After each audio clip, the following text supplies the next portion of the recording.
La joie de vivre, partie 9, chapitre 10. Le lendemain, au premier déjeuner, comme tous s'attablaient devant les bols de café au lait, ils s'étonnèrent de ne pas voir descendre Louise. La bonne allait monter frapper à la porte de la chambre lorsqu'elle parut enfin. Elle était très pâle et marchait difficilement. « Qu'as-tu donc » demanda Lazare inquiet. « Je souffre depuis le petit jour, » répondit-elle. « J'avais à peine fermé l'œil. Je crois bien que j'ai entendu sonner toutes les heures de la nuit. » Pauline se récria. « Mais il fallait appeler, nous t'aurions soigné au moins. » Louise, arrivée devant la table, s'était assise avec un soupir de soulagement. « Oh, reprit-elle, vous n'y pouvez rien.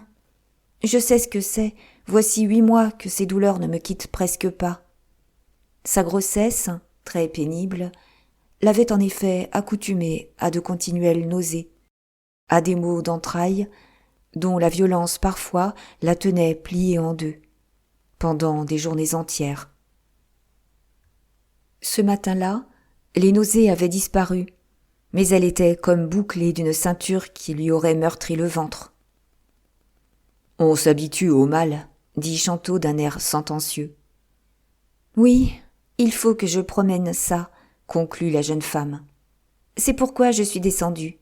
Là-haut, il m'est impossible de rester en place. » Elle avala seulement quelques gorgées de café au lait. Toute la matinée, elle se traîna dans la maison, quittant une chaise pour aller s'asseoir sur une autre. Personne n'osait lui adresser la parole, car elle s'emportait et semblait souffrir davantage dès qu'on s'occupait d'elle. Les douleurs ne la quittaient pas. Un peu avant midi, pourtant, la crise parut se calmer. Elle put s'asseoir encore à table et prendre un potage. Mais, entre 2 et 3 heures, des tranchées affreuses commencèrent. Et elle ne s'arrêta plus, passant de la salle à manger dans la cuisine, montant pesamment à sa chambre pour en redescendre aussitôt. Pauline, en haut, faisait sa malle. Elle partait le lendemain. Elle avait juste le temps de fouiller ses meubles et de ranger tout. À chaque minute, cependant, elle allait se pencher sur la rampe, tourmentée de ses pas, lourds de souffrance, qui ébranlaient les planchers. Vers 4 heures, comme elle entendait Louise s'agiter davantage, elle se décida à frapper chez Lazare, qui s'était enfermé dans l'exaspération nerveuse des malheurs dont il accusait le sort de l'accabler. « Nous ne pouvons la laisser ainsi, » expliqua-t-elle. « Il faut lui parler. Viens avec moi. » Justement, ils la trouvèrent au milieu du premier étage, pliée contre la rampe, n'ayant plus la force de descendre ni de monter. « Ma chère enfant, » dit Pauline avec douceur, « tu nous inquiètes. Nous allons envoyer chercher la sage-femme. » Alors Louise se fâcha. « Mon Dieu, est-il possible de me torturer ainsi, lorsque je demande uniquement qu'on me laisse tranquille ? À 8 mois, que voulez-vous que la sage-femme puisse y faire ? Il serait toujours plus raisonnable de la voir. Non, je ne veux pas. Je sais ce que c'est. Par pitié, ne me parlez plus, ne me torturez pas. » Et Louise s'obstina, avec une telle exagération de colère, que Lazare s'emporta à son tour. Il fallut que Pauline promît formellement de ne pas envoyer chercher la sage-femme. Cette sage-femme était une dame Boulan de Verchemont qui avait dans la contrée une réputation extraordinaire d'habileté et d'énergie. On jurait qu'on n'aurait pas trouvé la pareille à Bayeux, ni même à Caen. C'est pourquoi Louise, très douillette, frappée du pressentiment qu'elle mourrait en couche, s'était décidée à se mettre entre ses mains. Mais elle n'en avait pas moins une grande peur de madame Boulan, la peur irraisonnée du dentiste qui doit guérir et qu'on se décide à voir le plus tard possible. À 6 heures, un calme brusque se produisit de nouveau. La jeune femme triompha. Elle le disait bien, c'étaient ses douleurs habituelles, plus fortes seulement. On serait joliment avancé à cette heure d'avoir dérangé le monde pour rien. Cependant, comme elle était morte de fatigue, elle préféra se coucher après avoir mangé une côtelette. Tout serait fini, assurait-elle, si elle pouvait dormir. Et elle s'entêtait à écarter les soins, Elle voulut rester seule pendant que la famille dînait. Elle défendit même qu'on montât la voir, de peur d'être réveillée en sursaut. Il y avait, ce soir-là, le pot-au-feu et un morceau de veau rôti. Le commencement du repas fut silencieux. Cette crise de Louise s'ajoutait à la tristesse du départ de Pauline. On évitait le bruit des cuillères et des fourchettes, comme s'il avait pu parvenir au premier étage et exaspérer encore la malade. Chantôt, pourtant, se lançait, racontait des histoires de grossesse extraordinaires, lorsque Véronique, qui apportait le veau découpé, dit brusquement « Je ne sais pas, il me semble qu'elle geint là-haut. » Lazare se leva pour ouvrir la porte du corridor. Tous, cessant de manger, prêtaient l'oreille. On n'entendit rien d'abord, puis des plaintes longues, étouffées, arrivèrent. « La voilà reprise, » murmura Pauline. « Je monte. » Elle jeta sa serviette. Elle ne toucha même pas à la tranche de veau que la bonne lui servait. La clé, heureusement, se trouvait à la serrure. Elle put entrer. Assise au bord de son lit, la jeune femme, les pieds nus, enveloppée dans un peignoir, se balançait d'un mouvement d'horloge, sous la fixité intolérable d'une souffrance qui lui arrachait de grands soupirs réguliers. « Ça va plus mal ?» demanda Pauline. Elle ne répondit pas. « Veux-tu, maintenant, qu'on aille chercher Madame Boulan ?» Alors, elle bégaya d'un air de résignation obsédée. « Oui, ça m'est égal. J'aurai peut-être la paix ensuite. Je ne peux plus. Je ne peux plus. » Lazare, qui était monté derrière Pauline et qui écoutait à la porte, osa entrer en disant qu'il serait prudent aussi de courir à Arromanches pour ramener le docteur Cazenove dans le cas où des complications se présenteraient. Mais Louise se mit à pleurer. Il n'avait donc pas la moindre pitié de son état ? Pourquoi la martyriser de la sorte ? On le savait bien, toujours l'idée qu'un homme l'accoucherait l'avait révoltée.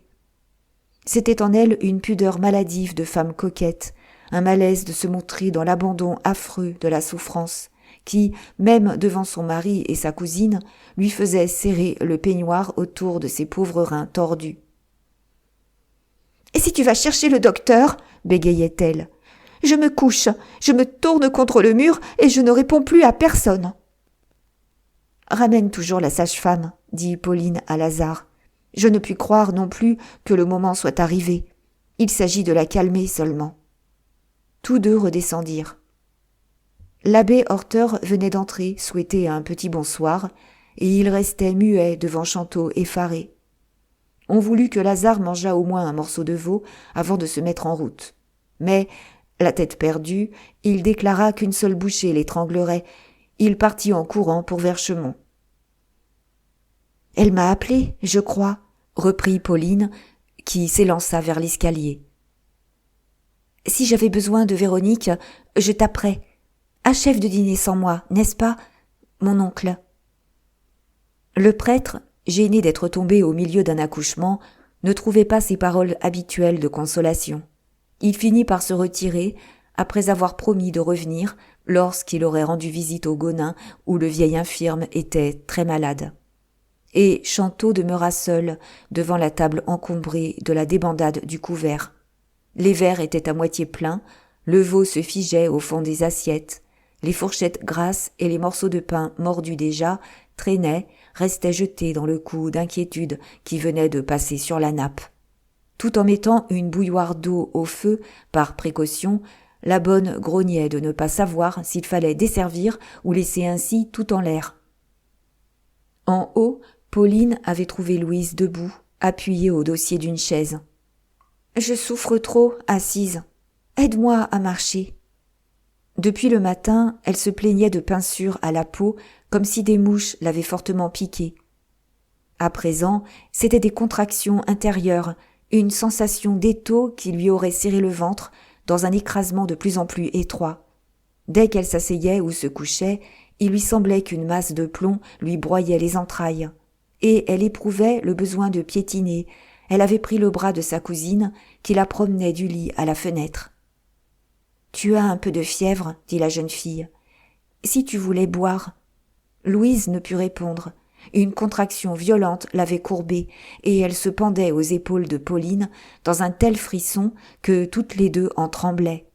Il lui échappait des cris où il y avait à la fois de l'impatience et de la terreur. « Je meurs de soif » murmura-t-elle, quand elle parla enfin. « Ma langue est sèche, et tu vois comme je suis rouge. Mais non, non, ne me lâche pas, je tomberai. Marchons, marchons encore, je boirai tout à l'heure. » Et elle continua sa promenade, traînant les jambes, se dandinant, pesant plus lourd aux bras qui la soutenaient. Pendant 2 heures, elle marcha sans relâche. Il était 9 heures. Pourquoi cette sage-femme n'arrivait-elle pas? Maintenant, elle la souhaitait ardemment. Elle disait qu'on voulait donc la voir mourir pour la laisser si longtemps sans secours. Verchemont était à 25 minutes. 1 heure aurait dû suffire. Lazare s'amusait, ou bien un accident était survenu. C'était fini. Personne ne reviendrait. Des nausées la secouèrent. Elle eut des vomissements. « Va-t'en, je ne veux pas que tu restes. Est-ce possible, mon Dieu, d'en tomber là, d'être ainsi à répugner tout le monde ?» Elle gardait, dans l'abominable torture, cette unique préoccupation de sa pudeur et de sa grâce de femme. D'une grande résistance nerveuse, malgré ses membres délicats, elle mettait à ne pas s'abandonner le reste de ses forces, tracassée de n'avoir pu enfiler ses bas, inquiète des coins de nudité qu'elle montrait. Mais une gêne plus grande la saisit, des besoins imaginaires la tourmentaient sans cesse, et elle voulait que sa cousine se tournât, et elle s'enveloppait dans un coin de rideau pour essayer de les satisfaire. Comme la bonne était montée offrir ses services, elle balbutia d'une voix éperdue à la première pesanteur qu'elle crut éprouver. « Oh, pas devant cette fille, je t'en prie, emmène-la un instant dans le corridor. » Pauline commençait à perdre la tête. 10 heures sonnèrent. Elle ne savait comment expliquer l'absence prolongée de Lazare. Sans doute, il n'avait pas trouvé Madame Boulan. Mais qu'allait-elle devenir, ignorante de ce qu'il fallait faire, avec cette pauvre femme dont la situation semblait empirer? Ses anciennes lectures lui revenaient bien.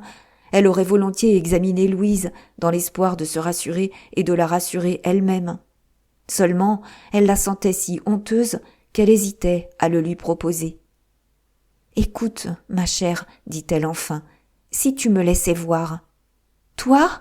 Oh non, tu n'es pas mariée. » Pauline ne put s'empêcher de rire.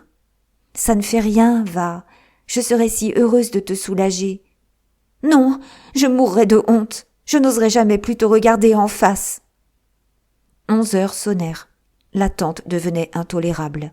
Véronique partit pour Verchemont en portant une lanterne avec l'ordre de visiter tous les fossés. 2 fois, Louise avait tâché de se mettre au lit, les jambes brisées de fatigue.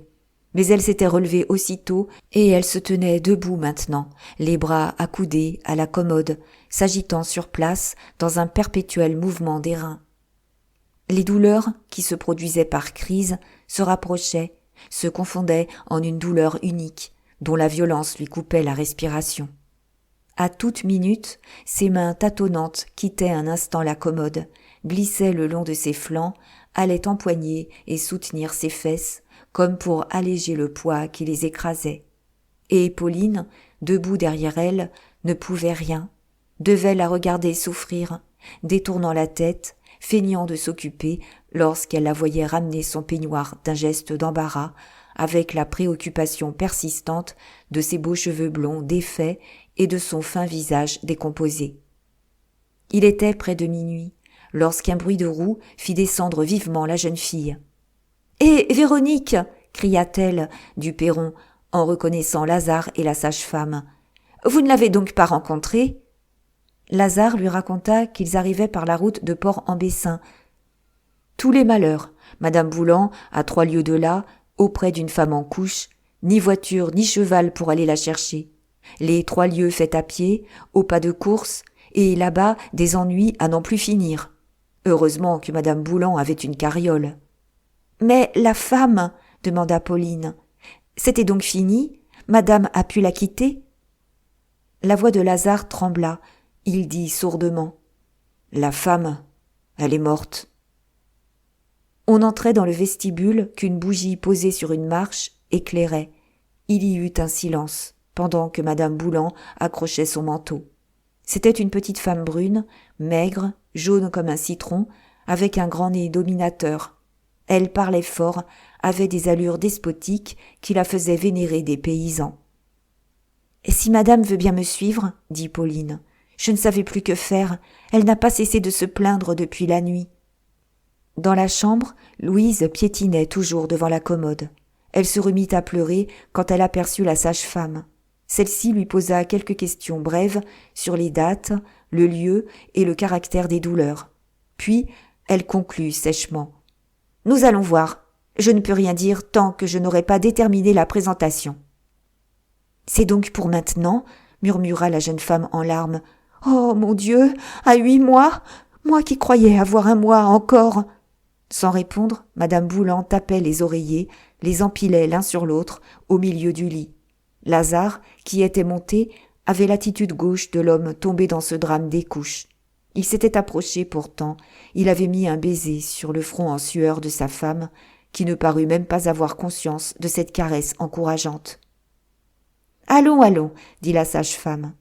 Louise, effarée, tourna vers Pauline un regard dont celle-ci comprit la supplication muette. Elle emmena Lazare, tous deux restèrent sur le palier sans pouvoir s'éloigner davantage. La bougie, laissée en bas, éclairait la cage de l'escalier d'une lueur de veilleuse, coupée d'ombres bizarres. Et ils se tenaient là, l'un adossé au mur, l'autre à la rampe, face à face, immobiles et silencieux. Leurs oreilles se tendaient vers la chambre. Des plaintes vagues en sortaient toujours. Il y eut 2 cris déchirants, puis il leur sembla qu'une éternité s'écoulait jusqu'au moment où la sage-femme ouvrit enfin.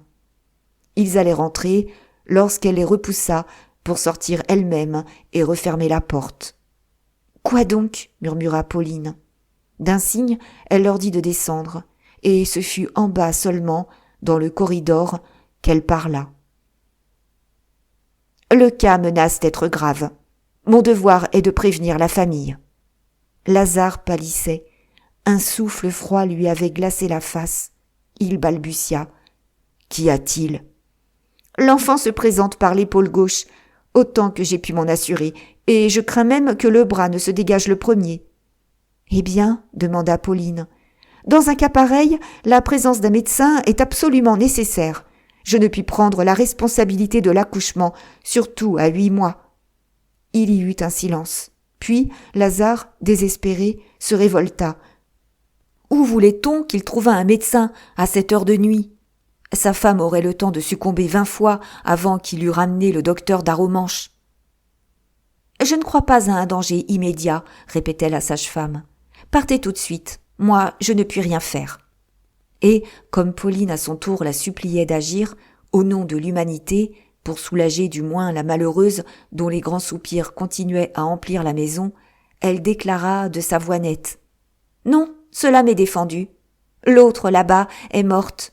Je ne veux pas que celle-ci me reste encore dans les mains. » À ce moment, on entendit s'élever, dans la salle à manger, un appel larmoyant de Chantot. « Vous êtes là ? Entrez. On ne me dit rien. Il y a un siècle que j'attends des nouvelles. » Ils entrèrent. Depuis le dîner interrompu, on avait oublié Chantot. Il était resté devant la table servie, tournant ses pouces, patientant, avec sa résignation somnolente d'infirme, accoutumé aux longues immobilités solitaires. Cette nouvelle catastrophe qui révolutionnait la maison l'attristait, et il n'avait pas même eu le cœur de finir de manger, les yeux sur son assiette encore pleine. « Ça ne va donc pas bien ?» murmura-t-il. Lazare haussa rageusement les épaules. Madame Boulan, qui gardait tout son calme, lui conseillait de ne pas perdre le temps davantage. « Prenez la carriole, le cheval ne marche guère, mais en 2 heures, 2 heures et demie, vous pouvez aller et revenir. D'ici là, je veillerai. » Alors, dans une détermination brusque, il s'élança dehors, avec la certitude qu'il retrouverait sa femme morte. On l'entendit jurer, taper sur le cheval qui emporta la carriole au milieu d'un grand bruit de ferraille. « Que se passe-t-il » demanda de nouveau Chantôt, auquel personne ne répondait. La sage-femme remontait déjà, et Pauline la suivit, après avoir simplement dit à son oncle que cette pauvre Louise aurait beaucoup de mal. Comme elle offrait de le coucher, il refusa, s'obstinant à rester pour savoir. Si le sommeil le prenait, il dormirait très bien dans son fauteuil, ainsi qu'il y dormait des après-midi entières. À peine se retrouvait-il seul que Véronique rentra avec sa lanterne éteinte. Elle était furieuse. Depuis 2 ans, elle n'avait pas lâché tant de paroles à la fois. « Fallait le dire, qu'il viendrait par l'autre route. Moi qui regardais dans tous les fossés et qui suis allée jusqu'à Verchemont, comme une bête. Là-bas encore, j'ai attendu une grande demi-heure, plantée au milieu du chemin. » Chantôt la regardait de ses gros yeux. « Dame, ma fille, vous ne pouviez guère vous rencontrer. » Puis, en revenant, voilà que j'aperçois monsieur Lazare, galopant comme un fou dans une méchante voiture. Je lui crie qu'on l'attend, et il tape plus fort, et il manque de m'écraser. Non, j'en ai assez, de ces commissions où je ne comprends rien. Sans compter que ma lanterne s'est éteinte. Et elle bouscula son maître, elle voulut le forcer à finir de manger pour qu'elle pût au moins desservir la table. Il n'avait pas faim. Il allait pourtant prendre un peu de veau froid, histoire plutôt de se distraire. Ce qui le tracassait, maintenant, c'était le manque de parole de l'abbé. Pourquoi promettre de tenir compagnie aux gens si l'on est décidé à rester chez soi? Les prêtres, à la vérité, faisaient une si drôle de figure quand les femmes accouchaient. Cette idée l'amusa.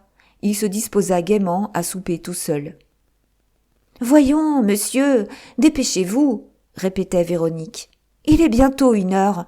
Ma vaisselle ne peut pas traîner comme ça jusqu'à demain. En voilà une sacrée maison où l'on a toujours des secousses. » Elle commençait à enlever les assiettes lorsque Pauline l'appela de l'escalier d'une voix pressante. Et Chantôt se retrouva en face de la table, oublié encore, sans que personne descendît lui apporter des nouvelles. Madame Boulan venait de prendre possession de la chambre avec autorité, fouillant les meubles, donnant des ordres. Elle fit d'abord allumer du feu, car la pièce lui paraissait humide. Ensuite, elle déclara le lit incommode, trop bas, trop mou. Et, comme Pauline lui disait avoir au grenier un vieux lit de sangle, elle l'envoya chercher par Véronique, l'installa devant la cheminée, en plaçant au fond une planche et en le garnissant d'un simple matelas. Puis, il lui fallut une quantité de linge, un drap qu'elle plia en 4 pour garantir le matelas, d'autres draps et des serviettes et des torchons qu'elle mit chauffer sur des chaises devant le feu. Bientôt, la chambre, encombrée de ses linges, barrée par le lit, prit l'air d'une ambulance, installée à la hâte dans l'attente d'une bataille. Du reste, elle ne cessait de causer maintenant. Elle exhortait Louise d'une voix militaire, comme si elle eût commandé à la douleur. Pauline l'avait priée à voix basse de ne pas parler du médecin. « Ce ne sera rien, ma petite dame. Je préférerais vous voir coucher, mais puisque ça vous agace, marchez sans crainte, appuyez-vous sur moi. J'en ai accouché à 8 mois, dont les enfants étaient plus gros que les autres. Non, non, ça ne vous fait pas tant de mal que vous croyez. Nous allons vous débarrasser tout à l'heure, en 2 temps et 3 mouvements. » Louise ne se calmait pas. Ses cris prenaient un caractère de détresse affreuse. Elle se cramponnait aux meubles. Par moments, des paroles incohérentes annonçaient même un peu de délire. La sage-femme, afin de rassurer Pauline, lui expliquait à demi-voix que les douleurs de la dilatation du col étaient parfois plus intolérables que les grandes douleurs de l'expulsion. Elle avait vu ce travail préparatoire durer 2 jours, au premier enfant. Ce qu'elle redoutait, c'était la rupture des os avant l'arrivée du médecin, car la manœuvre qu'il allait être obligé de faire serait alors dangereuse. « Ce n'est plus possible, » répétait Louise en haletant. « Ce n'est plus possible. Je vais mourir. » Madame Boulan s'était décidée à lui donner 20 gouttes de laudanum dans un demi-verre d'eau. Ensuite, elle avait essayé des frictions sur les lombes. La pauvre femme, qui perdait de ses forces, s'abandonnait davantage. Elle n'exigeait plus que sa cousine et la bonne sortissent. Elle cachait seulement sa nudité sous son peignoir rabattu, dont elle tenait les pans dans ses mains crispées. Mais le court répit amené par les frictions ne dura pas, et des contractions terribles se déclarèrent. « Attendons, dit stoïquement madame Boulan. « Je ne puis absolument rien. Il faut laisser faire la nature. » Et même, elle entama une discussion sur le chloroforme contre lequel elle avait les répugnances de la vieille école. À l'entendre, les accouchés mouraient comme des mouches entre les mains des médecins qui employaient cette drogue. La douleur était nécessaire.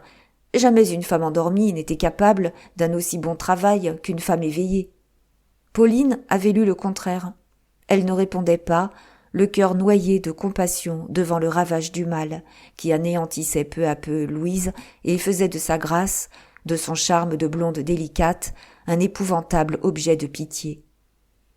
Et il y avait en elle une colère contre la douleur, un besoin de la supprimer, qui la lui aurait fait combattre comme une ennemie si elle en avait connu les moyens.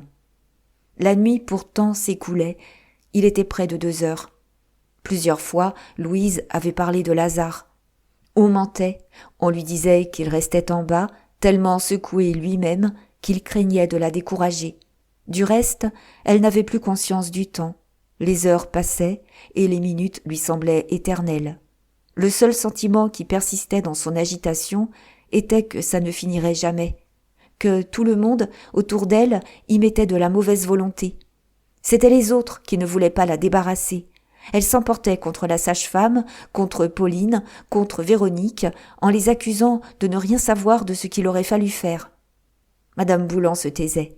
Elle jetait sur la pendule des regards furtifs, bien qu'elle n'attendît pas le médecin avant 1 heure encore, car elle connaissait la lenteur fourbue du cheval.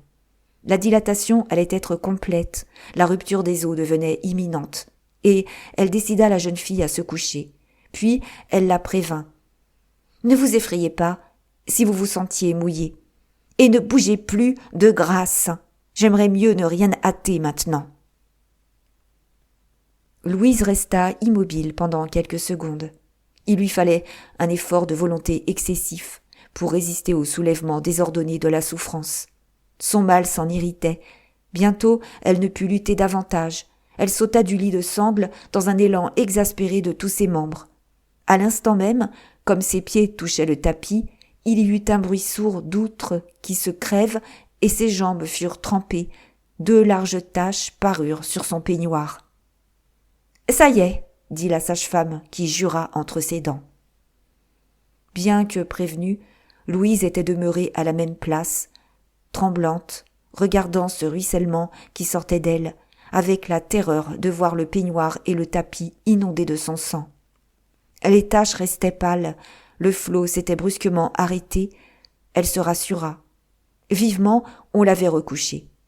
Et elle éprouvait un calme soudain, un tel bien-être inattendu qu'elle se mit à dire, d'un air de gaieté triomphante. « C'était ça qui me gênait. À présent, je ne souffre plus du tout. C'est fini. Je savais bien que je ne pouvais pas accoucher au 8e mois. Ce sera pour le mois prochain. Vous n'y avez rien entendu, ni les unes ni les autres. » Madame Boulan hochait la tête, sans vouloir lui gâter ce moment de répit, en répondant que les grandes douleurs d'expulsion allaient venir. Elle avertit seulement Pauline à voix basse. Elle la pria de se mettre de l'autre côté du lit de sangle pour empêcher une chute possible, dans le cas où l'accouchée se débattrait. Mais, quand les douleurs reparurent, Louise ne tenta point de se lever. Elle n'en trouvait désormais ni la volonté ni la force. Au premier réveil du mal, son teint s'était plombé, sa face avait pris une expression de désespoir.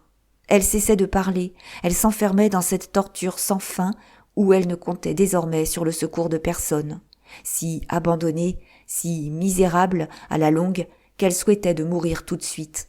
D'ailleurs, ce n'étaient plus les contractions involontaires qui, depuis 20 heures, lui arrachaient les entrailles. C'étaient à présent des efforts atroces de tout son être, des efforts qu'elle ne pouvait retenir, qu'elle exagérait elle-même par un besoin irrésistible de se délivrer. La poussée partait du bas des côtes, descendait dans les reins, aboutissait aux aines en une sorte de déchirure, sans cesse élargie. Chaque muscle du ventre travaillait, se bandait sur les hanches, avec des raccourcissements et des allongements de ressorts. Même ceux des fesses et des cuisses agissaient, semblait par moments la soulever du matelas. Un tremblement ne la quittait plus. Elle était, de la taille aux genoux, secouée ainsi de larges ondes douloureuses que l'on voyait, une à une, descendre sous sa peau dans le raidissement de plus en plus violent de la chair. « Ça ne finira donc pas, mon Dieu, ça ne finira donc pas » murmurait Pauline. Ce spectacle emportait son calme et son courage habituels, et elle poussait elle-même, dans un effort imaginaire, à chacun des gémissements de travailleuse essoufflée dont l'accouchée accompagnait sa besogne. Les cris, d'abord sourds, montaient peu à peu, s'enflaient en plaintes de fatigue et d'impuissance. C'était l'enragement, le « han » éperdu du fendeur de bois, qui abat sa cognée depuis des heures sur le même nœud, sans avoir seulement pu entamer l'écorce. Entre chaque crise, dans les courts instants de repos, Louise se plaignait d'une soif ardente. Sa gorge sans salive avait des mouvements pénibles d'étranglement. « Je meurs, donnez-moi à boire !» Elle buvait une gorgée de tilleul très léger que Véronique tenait devant le feu. Mais souvent, au moment où elle portait la tasse à ses lèvres, Pauline devait la reprendre, car une autre crise arrivait, les mains se remettaient à trembler, tandis que la face renversée s'empourprait et que le cou se couvrait de sueur dans la poussée nouvelle qui tendait les muscles. Il survint aussi des crampes. À toute minute, elle parlait de se lever pour satisfaire des besoins dont elle prétendait souffrir. La sage-femme s'y opposait énergiquement. « Restez donc tranquille, c'est un effet du travail. Quand vous serez descendu pour ne rien faire, vous serez bien avancé, n'est-ce pas ?» À 3 heures, Madame Boulan ne cacha plus son inquiétude à Pauline. Des symptômes alarmants se manifestaient, surtout une lente déperdition des forces. On aurait pu croire que l'accouchée souffrait moins, car ses cris et ses efforts diminuaient d'énergie. Mais la vérité était que le travail menaçait de s'arrêter, dans la fatigue trop grande. Elle succombait à ses douleurs sans fin, chaque minute de retard devenait un danger. Le délire reparut, elle eut même un évanouissement. Madame Boulan en profita pour la toucher encore et mieux reconnaître la position. « C'est bien ce que je craignais, » murmura-t-elle. « Est-ce que le cheval s'est cassé les jambes, qu'il ne revienne pas ?» Et comme Pauline lui disait qu'elle ne pouvait laisser mourir ainsi cette malheureuse, elle s'emporta. « Croyez-vous que je sois à la noce ? Si je tente la manœuvre et que ça tourne mal, j'aurai toutes sortes d'ennuis sur le dos. Avec ça, qu'on est tendre pour nous. » Quand Louise recouvra sa connaissance, elle se plaignit d'une gêne. « C'est le petit bras qui passe, » continua Madame Boulan tout bas. « Il est entièrement dégagé. Mais l'épaule est là, qui ne sortira jamais. » Pourtant, à 3h30, devant la situation de plus en plus critique, elle allait peut-être se décider à agir lorsque Véronique, qui remontait de la cuisine, appela mademoiselle dans le corridor, où elle lui dit que le médecin arrivait. On la laissa un instant seule près de l'accouchée. La jeune fille et la sage-femme descendirent. Au milieu de la cour, Lazare bégayait des injures contre le cheval. Mais quand il sut que sa femme vivait encore, la réaction fut si forte qu'il se calma tout d'un coup. Déjà, le docteur Cazenove montait le perron en posant à Madame Boulan des questions rapides. « Votre présence brusque l'effrayerait, » dit Pauline dans l'escalier. « Maintenant que vous êtes là, il est nécessaire qu'on la prévienne. »« Faites vite, » répondit-il simplement d'une voix brève. Pauline seule entra, les autres se tinrent à la porte. « Ma chérie, » expliqua-t-elle, « imagine-toi que le docteur, après t'avoir vu hier, s'est douté de quelque chose, et il vient d'arriver. Tu devrais consentir à le voir, puisque ça n'en finit point. » Louise ne paraissait point entendre. Elle roulait désespérément la tête sur l'oreiller. Enfin, elle balbutia. « Comme vous voudrez, mon Dieu. Est-ce que je sais, maintenant ? Je n'existe plus. » Le docteur s'était avancé. Alors, la sage-femme engagea Pauline et Lazare à descendre. Elle irait leur donner des nouvelles, elle les appellerait si l'on avait besoin d'aide. Ils se retirèrent en silence. En bas, dans la salle à manger, Chantot venait de s'endormir, devant la table toujours servie. Le sommeil devait l'avoir pris au milieu de son petit souper, prolongé avec la lenteur d'une distraction, car la fourchette était encore au bord de l'assiette, où se trouvait un reste de veau. Pauline, en entrant, dut remonter la lampe qui charbonnait et s'éteignait. « Ne l'éveillons pas, murmura-t-elle. Il est inutile qu'il sache. » Doucement, elle s'assit sur une chaise, tandis que Lazare demeurait debout, immobile. Une attente effroyable commença. Ni l'un ni l'autre ne disait un mot. Ils ne pouvaient même soutenir l'angoisse de leurs regards, détournant la tête dès que leurs yeux se rencontraient. Et aucun bruit n'arrivait d'en haut, les plaintes affaiblies ne s'entendaient plus. Ils prêtaient vainement l'oreille, sans saisir autre chose que le bourdonnement de leur propre fièvre. C'était ce grand silence frissonnant, ce silence de mort, qui, à la longue, les épouvantait surtout. Que se passait-il donc ? Pourquoi les avait-on renvoyés ?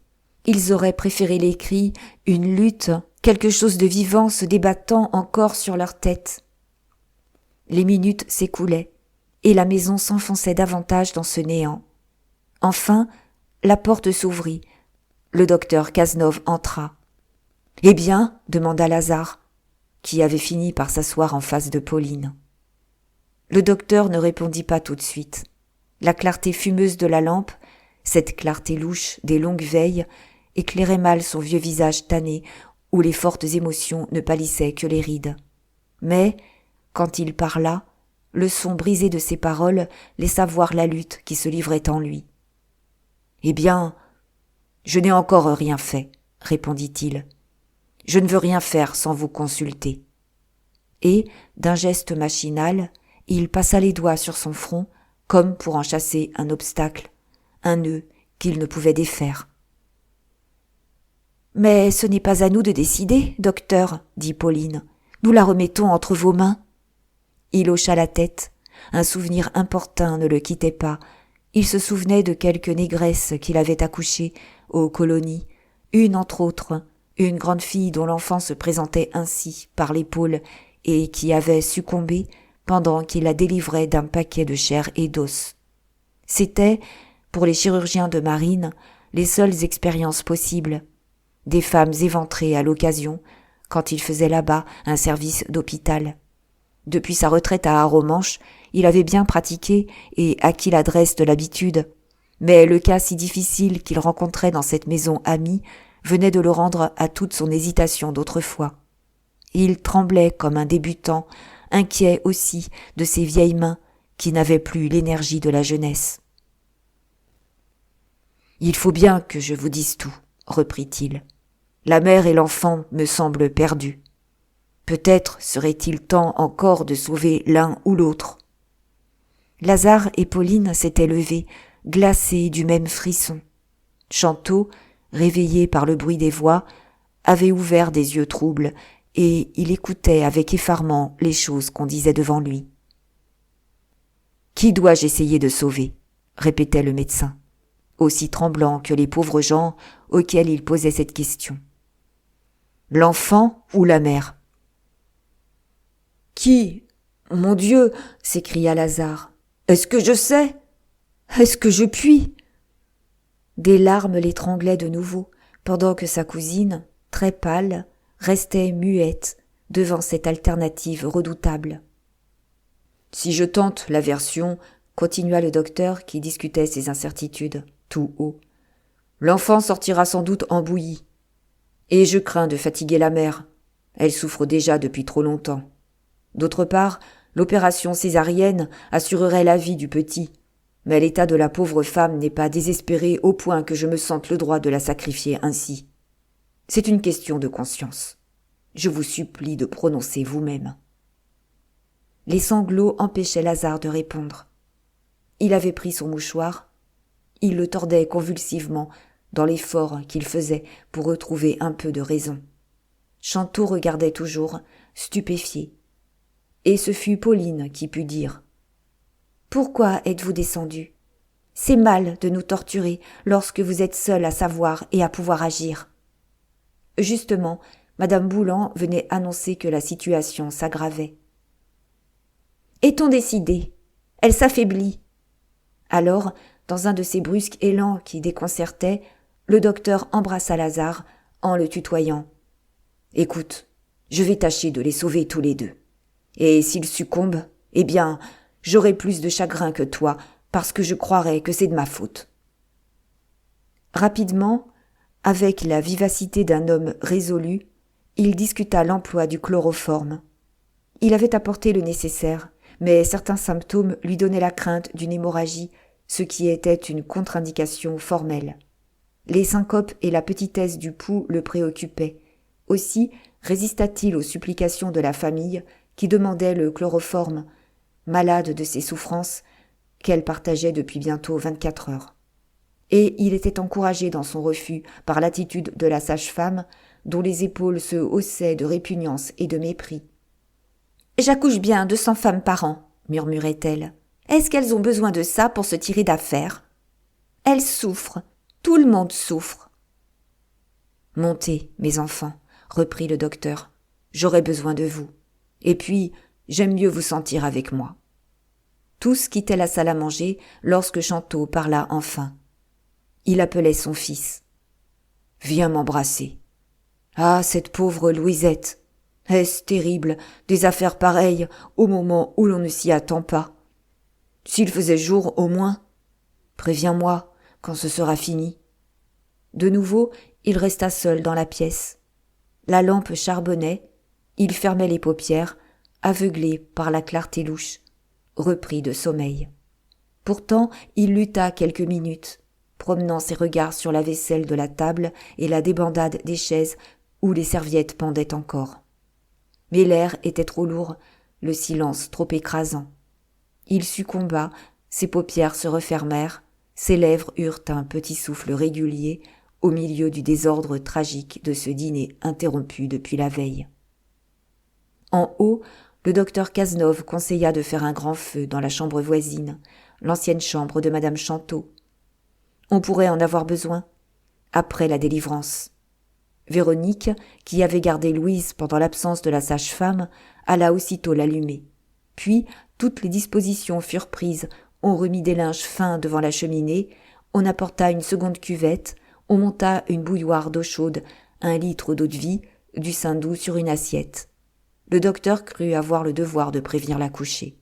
« Ma chère enfant, dit-il, ne vous inquiétez pas, mais il faut absolument que j'intervienne. Votre vie nous est chère à tous, et si le pauvre petit est menacé, nous ne pouvons vous laisser ainsi davantage. Vous me permettez d'agir, n'est-ce pas ?» Louise ne semblait plus entendre. Raidie par les efforts qui continuaient malgré elle, la tête roulée à gauche sur l'oreiller, la bouche ouverte, elle avait une plainte basse, continue, qui ressemblait à un râle. Lorsque ses paupières se soulevaient, elle regardait le plafond avec égarement, comme si elle se fût éveillée dans un lieu inconnu. « Vous permettez ?» répétait le docteur. Alors, elle balbutia. « Tuez-moi tout de suite !»« Faites vite, je vous en supplie, » murmura Pauline au médecin. « Nous sommes là pour prendre la responsabilité de tout. » Pourtant, il insistait, en disant à Lazare « Je réponds d'elle, si une hémorragie ne survient pas, mais l'enfant me semble condamné. On en tue 9 sur 10 dans ces conditions, car il y a toujours des lésions, des fractures, parfois un écrasement complet. »« Allez, allez, docteur, » répondit le père avec un geste éperdu. Le lit de sangle ne fut pas jugé assez solide. On transporta la jeune femme sur le grand lit, après avoir mis une planche entre les matelas.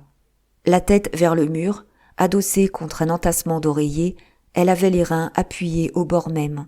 Et on écarta les cuisses, on posa les pieds sur les dossiers de 2 petits fauteuils.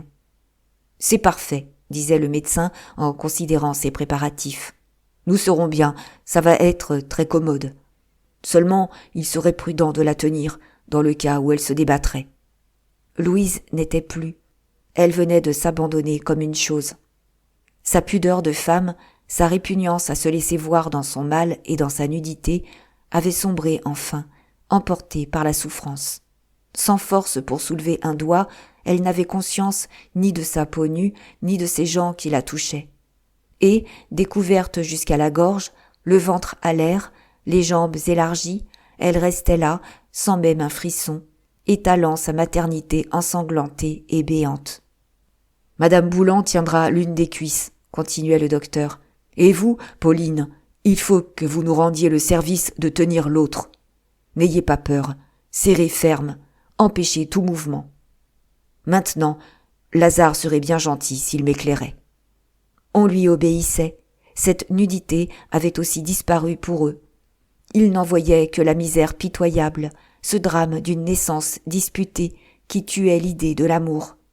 À la grande clarté brutale, le mystère troublant s'en était allé de la peau si délicate aux endroits secrets, de la toison frisant en petites mèches blondes.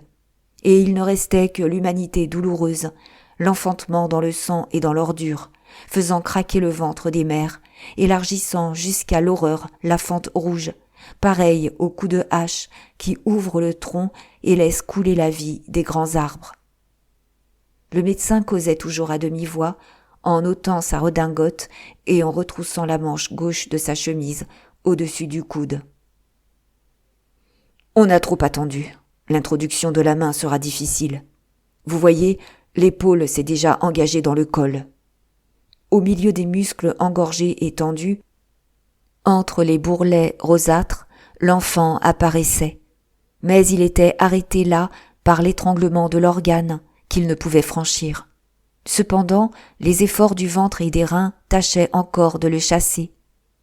Même évanouie, la mère poussait violemment, s'épuisait à ce labeur, dans le besoin mécanique de la délivrance. Et les ondes douloureuses continuaient à descendre, accompagnées chacune du cri de son obstination, luttant contre l'impossible.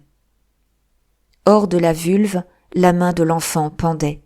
C'était une petite main noire, dont les doigts s'ouvraient et se fermaient par moments, comme si elle se fût cramponnée à la vie. « Repliez un peu la cuisse, » dit madame Boulan à Pauline. « Il est inutile de la fatiguer. » Le docteur Cazenove s'était placé entre les deux genoux, maintenu par les deux femmes. Il se retourna, étonné des lueurs dansantes qui l'éclairaient. Derrière lui, Lazare tremblait si fort que la bougie s'agitait à son poing, comme effarée au souffle d'un grand vent. « Mon cher garçon, dit-il, posez le bougeoir sur la table de nuit, j'y verrai plus clair. » Incapable de regarder davantage, le mari alla tomber sur une chaise, à l'autre bout de la pièce. Mais il avait beau ne plus regarder, il apercevait toujours la pauvre main du petit être, cette main qui voulait vivre, qui semblait chercher à tâtons un secours dans ce monde où elle arrivait la première. Alors, le docteur s'agenouilla. Il avait enduit de sein doux sa main gauche, qu'il se mit à introduire lentement pendant qu'il posait la droite sur le ventre. Il fallut refouler le petit bras, le rentrer tout à fait pour que les doigts de l'opérateur puissent passer. Et ce fut la partie dangereuse de la manœuvre. Les doigts, allongés en forme de coin, pénétrèrent ensuite peu à peu avec un léger mouvement tournant qui facilita l'introduction de la main jusqu'au poignet. Elle s'enfonça encore, avança toujours, alla chercher les genoux, puis les pieds de l'enfant, tandis que l'autre main appuyait davantage sur le bas-ventre, en aidant la besogne intérieure. Mais on ne voyait rien de cette besogne, il n'y avait plus que ce bras disparu dans ce corps. « Madame est très docile, » fit remarquer madame Boulan. « Des fois, il faut des hommes pour les tenir. » Pauline serrait maternellement contre elle la cuisse misérable qu'elle sentait grelotter d'angoisse. « Ma chérie, aie du courage, » murmura-t-elle à son tour. Un silence régna. Louise n'aurait pu dire ce qu'on lui faisait. Elle éprouvait seulement une anxiété croissante, une sensation d'arrachement. Et Pauline ne reconnaissait plus la mince fille aux traits fins, au charme tendre, dans la créature tordue en travers du lit, le visage décomposé de souffrance. Des glaires, échappées entre les doigts de l'opérateur, avaient sali le duvet doré qui ombrait la peau blanche. Quelques gouttes d'un sang noir coulaient dans un pli de chair, tombaient une à une sur le linge dont on avait garni le matelas. Il y eut une nouvelle syncope. Louise sembla morte, et le travail de ses muscles s'arrêta presque entièrement. « J'aime mieux ça, » dit le médecin que madame Boulan avertissait. Elle me broyait la main. J'allais être obligé de la retirer tellement la douleur devenait insupportable. Ah, je ne suis plus jeune. Ce serait fini, déjà. » Depuis un instant, sa main gauche tenait les pieds, les amenait doucement pour opérer le mouvement de version. Un arrêt se produisit. Il dut comprimer le bas-ventre avec sa main droite. L'autre ressortait sans secousse, le poignet, puis les doigts. Et les pieds de l'enfant parurent enfin. Tous éprouvèrent un soulagement. Cazenove poussa un soupir, le front en sueur, la respiration coupée, comme après un violent exercice. « Nous y sommes. Je crois qu'il n'y a pas de mal. Le petit cœur bat toujours. Mais nous ne l'avons pas encore, ce gaillard-là. » Il s'était relevé. Il affectait de rire. Vivement, il demandait à Véronique des linges chauds. Puis, pendant qu'il lavait sa main, souillée et sanglante comme la main d'un boucher, il voulut relever le courage du mari, affaissé sur la chaise. « Ça va être fini, mon cher. Un peu d'espoir, que diable !» Lazare ne bougea pas. Madame Boulan, qui venait de tirer Louise de son évanouissement, en lui donnant à respirer un flacon d'éther, s'inquiétait surtout de voir que le travail ne se faisait plus. Elle en causait à voix basse avec le docteur, qui reprit tout haut. « Je m'y attendais, il faut que je l'aide. » Et, s'adressant à la couchée, « Ne vous retenez pas, faites valoir vos douleurs. Si vous me secondez un peu, vous verrez comme tout marchera bien. » Mais elle eut un geste pour dire qu'elle était sans force. On l'entendit à peine balbutier. « Je ne sens plus une seule partie de mon corps. »« Pauvre chérie, » dit Pauline en l'embrassant, « tu es au bout de tes peines, va. » Déjà, le docteur s'était remis à genoux. Les deux femmes, de nouveau, maintenaient les cuisses, tandis que Véronique lui passait des linges tièdes. Il avait enveloppé les petits pieds, il tirait lentement, dans une traction douce et continue. Et ses doigts remontaient à mesure que l'enfant descendait. Il le prenait aux chevilles, aux mollets, aux genoux, saisissant à la sortie chaque partie nouvelle. Quand les hanches apparurent, il évita toute pression sur le ventre. Il contourna les reins, agit des deux mains sur les aines. Le petit coulait toujours, élargissant le bourrelet des chairs rosâtres dans une tension croissante. Mais la mère, jusque-là docile, se débattit brusquement sous les douleurs dont elle se trouvait reprise.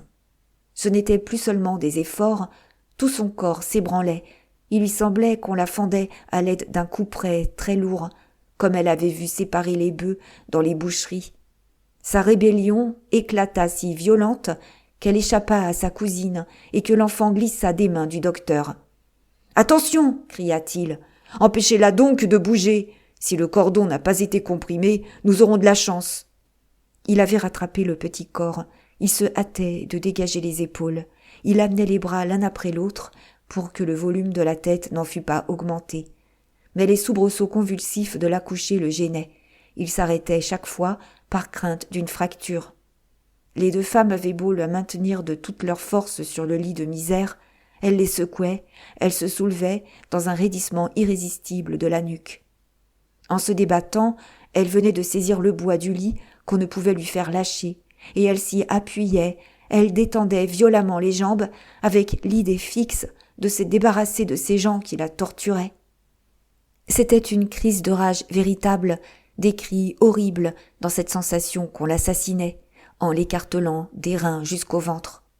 « Il n'y a plus que la tête, » dit le docteur, dont la voix tremblait. « Je n'ose y toucher, au milieu de ces bonds continuels. Puisque les douleurs sont revenues, elle va se délivrer sans doute elle-même. Attendons un peu. » Il dut s'asseoir.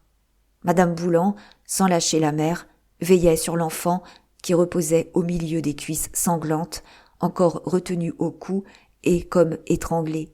Ses petits membres s'agitaient faiblement, puis les mouvements cessèrent. On fut repris de crainte. Le médecin eut l'idée d'exciter les contractions pour précipiter les choses. Il se leva, exerça des pressions brusques sur le ventre de l'accouchée. Et il y eut quelques minutes effroyables. La malheureuse hurlait plus fort à mesure que la tête sortait et repoussait les chairs, qui s'arrondissaient en un large anneau blanchâtre. Au-dessous, entre les deux cavités distendues et béantes, la peau délicate bombait affreusement, si amincie qu'on redoutait une rupture. Les excréments jaillirent. L'enfant tomba dans un dernier effort, sous une pluie de sang et d'eau sale. « Enfin !» dit Cazenove. « Celui-là pourra se vanter de n'être pas venu au monde gaiement. » L'émotion était si grande que personne ne s'était inquiété du sexe. « C'est un garçon, monsieur », annonça madame Boulan au mari. Lazare, la tête tournée contre le mur, éclata en sanglots. Il y avait en lui un immense désespoir et l'idée qu'il aurait mieux valu mourir tous que de vivre encore après de telles souffrances. Cet être qui naissait le rendait triste jusqu'à la mort. Pauline s'était penchée vers Louise pour lui poser un nouveau baiser sur le front. « Viens l'embrasser » dit-elle à son cousin. Il approcha, se pencha à son tour, mais il fut repris d'un frisson au contact de ce visage couvert d'une sueur froide. Sa femme était sans un souffle, les yeux fermés. Et il se remit à étouffer des sanglots au pied du lit, la tête appuyée contre le mur. « Je le crois mort », murmurait le docteur. « Liez vite le cordon. » L'enfant, à sa naissance, n'avait pas eu ces miaulements aigres accompagnés du gargouillement sourd qui annonce l'entrée de l'air dans les poumons. Il était d'un bleu noir, livide sur place, petit pour ses 8 mois, avec une tête d'une grosseur exagérée. Madame Boulan, d'une main rapide, coupa et lia le cordon après avoir laissé échapper une légère quantité de sang. Il ne respirait toujours pas. Les battements du cœur restaient insensibles. « C'est fini », déclara Cazenove. « Peut-être pourrait-on essayer des frictions et des insufflations, mais je crois qu'on perdrait son temps. Et puis, la mère est là, qui a grand besoin que je songe à elle. » Pauline écoutait. « Donnez-le-moi, dit-elle. Je vais voir. S'il ne respire pas, c'est que je n'aurai plus de souffle. » Et elle l'emporta dans la pièce voisine, après avoir pris la bouteille d'eau-de-vie et des linges. De nouvelles tranchées, beaucoup plus faibles, sortait Louise de son accablement. C'étaient les dernières douleurs de la délivrance. Quand le docteur eut aidé à l'expulsion du délivre, en tirant sur le cordon, la sage-femme la souleva pour ôter les serviettes, qu'un flot épais de sang venait de rougir. Ensuite, tous deux l'allongèrent, les cuisses lavées et séparées l'une de l'autre par une nappe, le ventre bandé d'une large toile. La crainte d'une hémorragie tourmentait encore le docteur, bien qu'il se fût assuré qu'il ne restait pas de sang à l'intérieur, et que la quantité perdue était à peu près normale. D'autre part, le délivre lui paraissait complet, mais la faiblesse de la couchée, et surtout la sueur froide dont elle était couverte, demeurait très alarmante. Elle ne bougeait plus, d'une pâleur de cire, le drap au menton, écrasé sous les couvertures qui ne la réchauffaient point. « Restez, » dit à la sage-femme le médecin, qui ne lâchait pas le pouls de Louise. « Moi-même, je ne la quitterai que lorsque je serai rassuré tout à fait. » De l'autre côté du corridor, dans l'ancienne chambre de madame Chanteau, Pauline luttait contre l'asphyxie croissante du petit être misérable qu'elle y avait apporté. Elle s'était hâtée de le mettre sur un fauteuil, devant le grand feu, et, à genoux, trempant un linge dans une soucoupe pleine d'alcool, elle le frictionnait sans relâche, avec une foi entêtée, sans même sentir la crampe qui peu à peu raidissait son bras. Il était de chair si pauvre, d'une fragilité si pitoyable, que sa grande peur était d'achever de le tuer en frottant trop fort. Aussi, son mouvement de va-et-vient avait-il une douceur de caresse, l'effleurement continu d'une aile d'oiseau.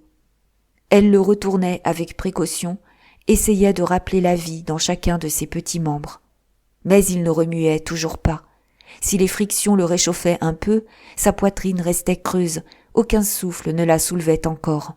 Au contraire, il semblait bleuir davantage. Alors, sans répugnance pour cette face molle, à peine lavée, elle colla sa bouche contre la petite bouche inerte. Lentement, longuement, elle soufflait, mesurant son haleine à la force des étroits poumons, où l'air n'avait pu entrer. Quand elle étouffait elle-même, elle devait s'arrêter quelques secondes, puis elle recommençait. Le sang lui montait à la tête, ses oreilles s'emplissaient de bourdonnements, elle eut un peu de vertige. Et elle ne lâchait pas. Elle donna ainsi son souffle pendant plus d'une demi-heure, sans être encouragée par le moindre résultat. Quand elle aspirait, il ne lui venait au goût qu'une fadeur de mort.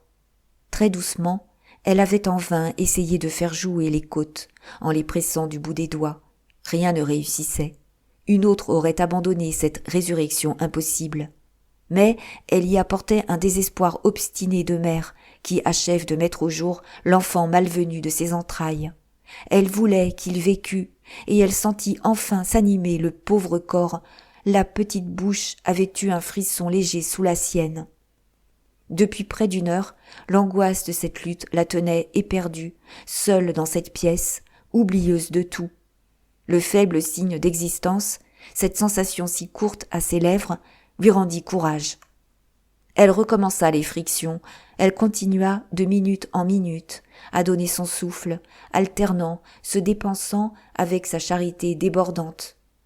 C'était un besoin grandissant de vaincre, de faire de la vie. Un instant, elle craignit de s'être trompée, car ses lèvres ne pressaient toujours que des lèvres immobiles. Puis, elle eut de nouveau conscience d'une rapide contraction. Peu à peu, l'air entrait. Lui était pris et lui était rendu. Sous sa gorge, il lui semblait entendre se régler les battements du cœur. Et sa bouche ne quitta plus la petite bouche. Elle partageait, elle vivait avec le petit être. Ils n'avaient plus à eux deux qu'une haleine, dans ce miracle de résurrection, une haleine lente, prolongée, qui allait de l'un à l'autre comme une âme commune. Des glaires, des mucosités lui souillaient les lèvres, mais sa joie de l'avoir sauvé emportait son dégoût. Elle aspirait maintenant une âpreté chaude de vie qui la grisait. Quand il cria enfin, d'un faible cri plaintif, elle tomba assise devant le fauteuil, remuée jusqu'au ventre. Le grand feu brûlait très haut, emplissant la chambre d'une clarté vive. Pauline restait par terre, devant l'enfant, qu'elle n'avait pas encore regardé. Comme il était chétif, quel pauvre être à peine formé! Et une dernière révolte montait en elle. Sa santé protestait contre ce fils misérable que Louise donnait à Lazare. Elle baissait un regard désespéré vers ses hanches, vers son ventre de vierge qui venait de tressaillir. Dans la largeur de son flanc aurait tenu un fils solide et fort. C'était un regret immense de son existence manquée, de son sexe de femme qui dormirait stérile. La crise dont elle avait agonisé pendant la nuit des noces recommençait, en face de cette naissance. Justement, le matin, elle s'était éveillée ensanglantée du flux perdu de sa fécondité. Et, à ce moment même, après les émotions de cette terrible nuit, elle le sentait couler sous elle, ainsi qu'une eau inutile. Jamais elle ne serait mère. Elle aurait voulu que tout le sang de son corps s'épuisât, s'en allât de la sorte, puisqu'elle n'en pouvait faire de la vie. À quoi bon sa puberté vigoureuse, ses organes et ses muscles engorgés de sève, l'odeur puissante qui montait de ses chairs, dont la force poussait en floraison brune? Elle resterait comme un champ inculte qui se dessèche à l'écart. Au lieu de l'avorton pitoyable, pareil à un insecte nu sur le fauteuil, elle voyait le gros garçon qui serait né de son mariage, et elle ne pouvait se consoler, et elle pleurait l'enfant qu'elle n'aurait pas. Mais le pauvre être vagissait toujours. Il se débattit, elle eut peur qu'il ne tombât. Alors sa charité s'éveilla devant tant de laideur et tant de faiblesse. Elle le soulagerait au moins, elle l'aiderait à vivre, comme elle avait eu la joie de l'aider à naître. Et, dans l'oubli d'elle-même, elle acheva de lui donner les premiers soins. Elle le prit sur ses genoux, pleurant encore des larmes où se mêlait le regret de sa maternité et sa pitié pour la misère de tous les vivants. Madame Boulan, avertie, vint l'aider à laver le nouveau-né. Elles l'enveloppèrent d'abord dans un drap tiède, puis elles l'habillèrent et le couchèrent sur le lit de la chambre, en attendant qu'on préparât le berceau. La sage-femme, stupéfaite de le trouver en vie, l'avait examiné avec soin, et elle disait qu'il paraissait d'une bonne conformation, mais qu'on aurait tout de même beaucoup de peine à l'élever, tant il était chétif. D'ailleurs, elle se hâta de retourner près de Louise, qui restait en grand péril. Comme Pauline s'installait à côté de l'enfant, Lazare entra à son tour, prévenu du miracle. « Viens le voir, dit-elle, très émue. Il s'approcha, mais il tremblait, ne put retenir cette parole. « Mon Dieu, tu l'as couché dans ce lit !» Dès la porte, il avait eu un frisson. Cette chambre abandonnée, encore assombrie de deuil, où l'on entrait si rarement, il la retrouvait chaude et lumineuse, égayée par le pétillement du feu. Les meubles pourtant étaient demeurés à leur place, la pendule marquait toujours 7h37. Personne n'avait vécu là depuis que sa mère y était morte. Et c'était dans le lit même où elle avait expiré, dans ce lit sacré et redoutable, qu'il voyait son enfant renaître, tout petit au milieu de la largeur des draps. « Cela te contrarie ?» demanda Pauline, surprise. Il répondit non de la tête. Il ne pouvait parler, tant l'émotion l'étranglait. Puis, il bégaya enfin. « C'est de songer à maman. Elle est partie, et en voici un autre qui partira comme elle. »« Pourquoi est-il venu ?» Les sanglots lui coupèrent la voix. Sa peur et son dégoût de la vie éclataient, malgré l'effort qu'il faisait pour se taire depuis l'affreuse délivrance de Louise. Quand il eut posé la bouche sur le front ridé de l'enfant, il se recula, car il avait cru sentir le crâne s'enfoncer sous ses lèvres. Devant cette créature qu'il jetait si grêle dans l'existence, un remords le désespérait. « Sois tranquille, reprit Pauline pour le rassurer. On en fera un gaillard. Ça ne signifie rien qu'il soit si petit. » Il la regarda, et dans son bouleversement, une confession entière lui échappa du cœur. « C'est encore à toi que nous devons sa vie. Il me faudra donc toujours être ton obligé. »« Moi, répondit-elle, j'ai fait simplement ce que la sage-femme aurait fait si elle s'était trouvée seule. » D'un geste, il lui imposa silence. « Est-ce que tu me crois assez mauvais pour ne pas comprendre que je te dois tout ? Depuis ton entrée dans cette maison, tu n'as cessé de te sacrifier. Je ne reparle plus de ton argent, mais tu m'aimais encore. Lorsque tu m'as donné à Louise, je le sais à cette heure. Si tu te doutais combien j'ai honte, quand je te regarde, quand je me souviens. Tu aurais ouvert tes veines, tu étais toujours bonne et gaie, même les jours où je t'écrasais le cœur. Ah, tu avais raison. Il n'y a que la gaieté et la bonté. Le reste est un simple cauchemar. » Elle essaya de l'interrompre, mais il continuait plus haut. « Était-ce imbécile? Ces négations, ces fanfaronnades, tout ce noir que je broyais par crainte et par vanité. C'est moi qui ai fait notre vie mauvaise, et la tienne, et la mienne, et celle de la famille. Oui, toi seul étais sage. L'existence devient si facile lorsque la maison est en belle humeur et qu'on y vit les uns pour les autres. Si le monde crève de misère, qu'il crève au moins gaiement, en se prenant lui-même en pitié. » La violence de ces phrases la fit sourire, et elle lui saisit les mains. « Voyons, calme-toi.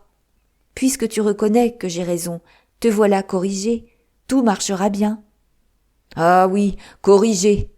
Je dis ça en ce moment, parce qu'il y a des heures où la vérité sort quand même. Mais demain, je retomberai dans mon tourment. Est-ce qu'on change ? Non, ça ne marchera pas mieux. Ça marchera de plus en plus mal, au contraire. Tu le sais aussi bien que moi. C'est ma bêtise qui m'enrage. » Alors, elle l'attira doucement. Elle lui dit de son air grave. « Tu n'es ni bête ni mauvais. Tu es malheureux. Embrasse-moi, Lazare. » Ils échangèrent un baiser devant le pauvre petit être qui semblait assoupi. Et c'était un baiser de frère et de sœur où il n'y avait plus rien du coup de désir dont il brûlait encore la veille. L'aube se levait, une aube grise d'une grande douceur.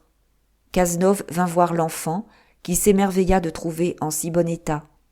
Il fut d'avis de le reporter dans la chambre, car il croyait maintenant pouvoir répondre de Louise. Lorsqu'on présenta le petit à sa mère, elle eut un pâle sourire.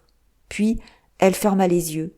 Elle fut prise d'un de ces grands sommeils réparateurs qui sont la convalescence des accouchés. On avait ouvert légèrement la fenêtre pour chasser l'odeur du sang.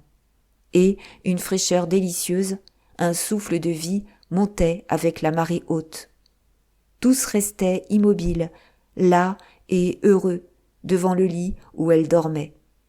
Enfin, ils se retirèrent à pas étouffés, en ne laissant près d'elle que madame Boulan.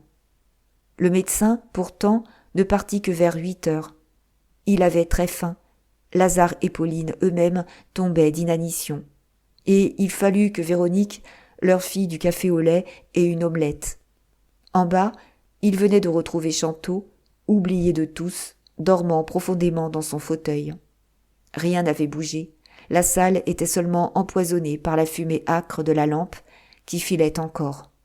Pauline fit remarquer en riant que la table, où les couverts étaient restés, allait être toute prête. Elle balaya les miettes, elle remit un peu d'ordre. Puis, comme le café au lait se faisait attendre, ils attaquèrent le veau froid avec des plaisanteries sur le repas interrompu par ces couches terribles. Maintenant que le danger était passé, ils montraient une gaieté de gamins. « Vous me croirez si vous voulez, répétait Chantot, ravi, mais je dormais sans dormir. J'étais furieux qu'on ne descendît pas me donner des nouvelles. Et je n'avais cependant aucune inquiétude, car je rêvais que tout marchait très bien. » Sa joie redoubla lorsqu'il vit paraître l'abbé Horter qui accourait après sa messe. Il le plaisanta violemment. « Eh bien, quoi donc ? C'est comme ça que vous me lâchez ? Les enfants vous font peur ?» Le prêtre, pour se tirer d'embarras, raconta qu'il avait un soir accouché une femme sur une route et baptisé l'enfant. Ensuite, il accepta un petit verre de Khorassan. Un clair soleil jaunissait la cour lorsque le docteur Cazenove prit enfin congé. Comme Lazare et Pauline l'accompagnaient, il demanda tout bas à cette dernière. « Vous ne partez pas aujourd'hui ?» Elle resta un instant silencieuse. Ses grands yeux songeurs se levaient, semblaient regarder au loin, dans l'avenir. « Non, répondit-elle, je dois attendre. »